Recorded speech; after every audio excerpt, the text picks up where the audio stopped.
सध्या भाषिक वाद मोठ्या प्रमाणात वाढताना पाहायला मिळतोय.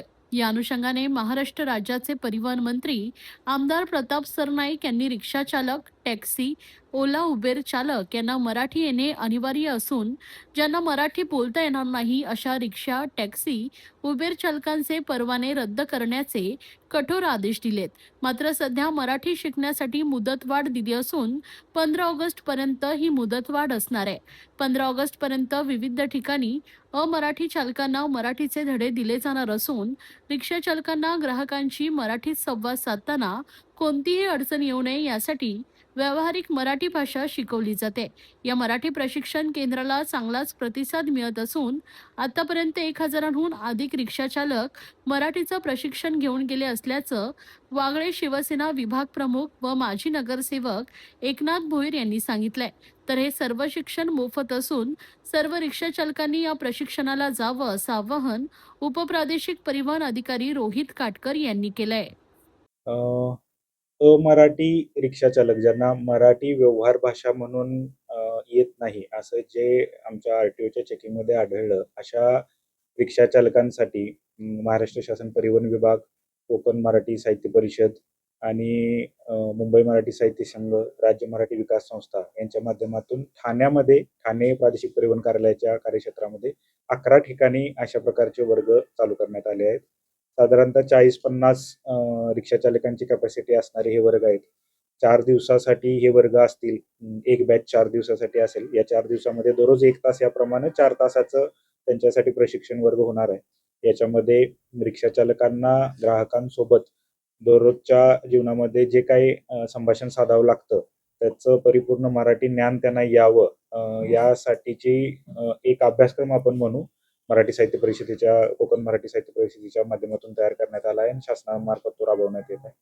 4 दिवसाच्या ट्रेनिंग नंतर कोकण मराठी साहित्य परिषदचे प्रतिनिधी आणि आरटीओ अधिकारी, आरटीओ प्रतिनिधी यांच्या माध्यमातून त्या रिक्षा चालकांची, वर्ग पूर्ण केलेल्या रिक्षा चालकांची परीक्षा होणार आहे. त्या परीक्षेमध्ये जे त्यांना शिकवलं गेलं त्याच्याबद्दलचे क्वेश्चनिंग केले जातील. जे समाधानकारक उत्तरं देतील त्यांना शासनातर्फे एक प्रमाणपत्र जारी केलं जाणार आहे. हे प्रमाणपत्र याचा पुरावा असेल की त्यांनी हे वर्ग पूर्ण केलेले आहेत आणि ते आता व्यवहारी मराठी बोलू शकतात. तर हे प्रमाणपत्र वितरण त्यांच्याकडे नाही होणार, जे या वर्गामध्ये बसणार नाही, तर त्यांच्यासाठी काय काय केलं असेल? 15 ऑगस्ट पर्यंत शासनानं या सर्व गोष्टींसाठी मुदत दिलेली आहे. 15 ऑगस्ट पर्यंत सर्व रिक्षा चालकांना मराठी व्यवहार भाषा येणं, संवाद भाषा म्हणून येणं कंपल्सरी आहे. त्यानंतर आरटीओ मार्फत जे चेकिंग केलं जाईल किंवा जे अंमलबजावणी केली जाईल त्याच्यामध्ये ज्यांना या प्रमाणपत्राची पूर्तता असणार नाही किंवा ज्यांना मराठी प्रामुख्याने बोलता येत नसेल अशांवर शासन नियमानुसार तत्कालीन आदेशानुसार कारवाई करण्यात येईल. आपण पाहता माझ्याकडे आतापर्यंत या ठिकाणी या पवनपुत्र समाज मंदिर जे आहे यामध्ये 19 बॅच झाल्या. म्हणजे एका बॅच मध्ये 20, 25, 50 लोक असतात.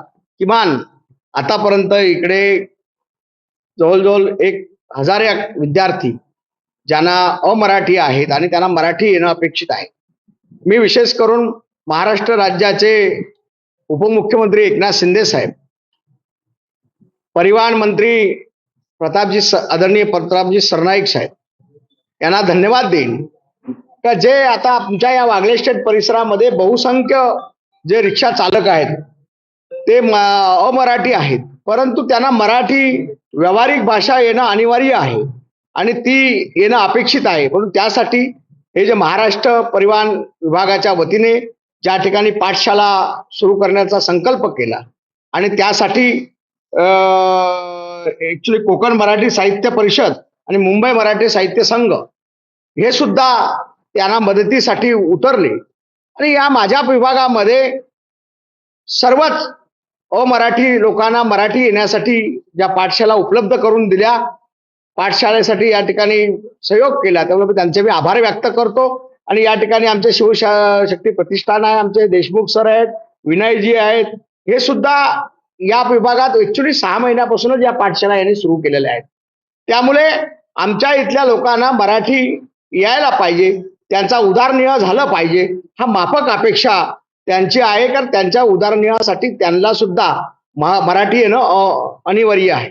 आणि म्हणून मी सर्वांना त्यांचे आभार व्यक्त करतो. माननीय विशेष करून उपमुख्यमंत्री एकनाथ शिंदे साहेब यांचे आभार व्यक्त करतो. महाराष्ट्र शासनाचे माननीय मुख्यमंत्री देवेंद्र फडणवीस साहेब सुद्धा त्यांनी सुद्धा हा उपक्रमाला प्रतिसाद दिला. त्यामुळे त्यांचेही आभार व्यक्त करतो. कारण ही सर्व महाराष्ट्र शासनाच्या माध्यमातून हा उपक्रम सुरू आहे. आणि आज शिक्षक वर्ग सुद्धा आमच्याकडे या ठिकाणी येऊन त्यांची पाठशाळा घेतात. त्यांचेही आभार व्यक्त करतो. आतापर्यंत तर साहेब सरांनी सांगितले, एकनाथ दादा भोईरनी सांगितले की आतापर्यंत आपल्याकडे 19 आणि किमान 22 पर्यंत बॅच पोहोचला आहे. म्हणजे 1000 पर्यंत लोक येत आहेत. तर आपण जे शिक्षण चालू केले आहेत मराठी भाषेचा, ते अमराठी लोकांना व्यवस्थित मराठी येणे हे गरजेचं आहे. तर आम्ही पूर्ण प्रयत्न करतो की जेपर्यंत यांना मराठी येत नाही तोपर्यंत आम्ही यांना मराठी शिकू. ते सरकारने ते हे केलं आहे. आणि आपले जे शिक्षण मंडळ आहे, कोकण मराठी साहित्य परिषद आणि मुंबई मराठी साहित्य संघ यांनी जे प्रतिसाद दिलाय आपल्या बरोबर, त्यांचा बी आभार प्रकट करतो आम्ही की ते आपले साथ दिले आहेत. आणि त्यांच्या सुद्धा घेऊन आपण हे सर्वांना मराठी शिकवू आणि सर्वांना मराठीमध्ये एकदम चांगला प्रतिसाद भेटू, हे आपले मान्य आहे. आणि सगळे इथे उत्तर भारतीय आहे ते सगळेसाठी मदत ठाणेमध्ये मुख्यमंत्री श्री अपना एकनाथ शिंदे साहेब यांच्या हात सगळे उत्तर भारतीय पार्टी जे आहे, वागले विभाग प्रमुख एकनाथ भोईर साहेब ते खूप प्रयत्न करतो की आम्ही उत्तर भारतीय सगळे चांगला मराठी बोलू शकतो. और अपना पवन पुत्र हॉल है, जो हॉल आहे एकनाथ भोईर साहेब सगळे इंतजाम केले आहे. तुम्ही सगळे या प्रशिक्षण या, मराठी चांगला बोला आणि महाराष्ट्राला सन्मान करा.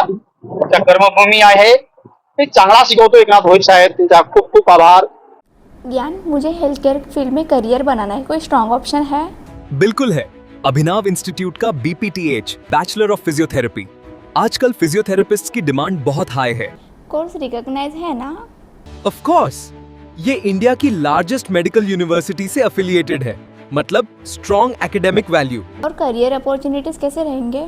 बहुत amazing. Hospitals, sports clinics, rehab centres और इवन इंटरनेशनल अपॉर्चुनिटीज भी. और सबसे इम्पोर्टेंट, प्लेसमेंट सपोर्ट मिलेगा? बिल्कुल. एक्सपीरियंस्ड फैकल्टीज और प्लेसमेंट गाइडेंस के साथ स्ट्रॉन्ग करियर सपोर्ट मिलता है. Sounds perfect. मैं आज ही अभिनव इंस्टीट्यूट के BPTH कोर्स के लिए अप्लाई करूंगी. तो वेट किस बात का? BPTH एडमिशंस ओपन है, लिमिटेड सीट्स. अभी अप्लाई करो अभिनव इंस्टीट्यूट में.